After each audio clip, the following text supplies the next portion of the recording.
మంచిర్యాల జిల్లా లక్షర్పేట మండలంలో జెండా వెంకటపూర్ జిల్లా పరిషత్ ఉన్నత పాఠశాల బాలల దినోత్సవం ఘనంగా నిర్వహించారు. ఈ సందర్భంగా ప్రిన్సిపల్ జి. యశోధర మాట్లాడుతూ జవహర్లాల్ నెహ్రూ పుట్టినరోజు సందర్భంగా నవంబర్ 14 బాలల దినోత్సవం ప్రతి సంవత్సరం జరుపుకోవడం జరుగుతుందన్నారు. చాచా నెహ్రూకి చిన్న పిల్లలంటే చాలా ఇష్టం. ఈ రోజు చిన్న పిల్లలే రేపటి దేశ భవిష్యత్తు అని పిల్లలకు విద్యా సంరక్షణకు ప్రాధాన్యం ఇచ్చేవారన్నారు. నేడు పిల్లలు ఉపాధ్యాయులుగా వచ్చి బోధించడం పిల్లలకు చాలా సంతోషాన్ని కలిగించిందన్నారు. అనంతరం పిల్లల కోసం ఆటలు, ప్రత్యేక కార్యక్రమాలు, నాట్య ప్రదర్శనలు జరిపించారు.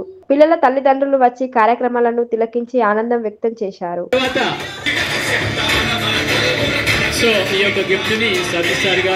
మన ఇన్ఛార్జ్ సార్ గారు మరియు మేడం గారి చేతుల మీదుగా ఆ అమ్మాయికి బహుకరించవలసిందిగా మనవి చేస్తున్నాము. కంగ్రాచులేషన్స్ రావ్య, చాలా హార్డ్ వర్క్ చేశావు. పిల్లలు చక్కగా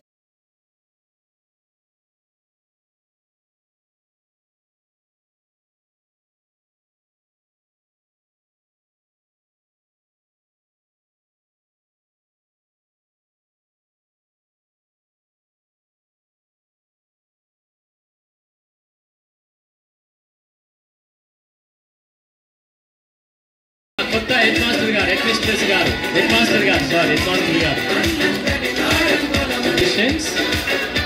తర్వాత మేడం థ్యాంక్స్ అండి.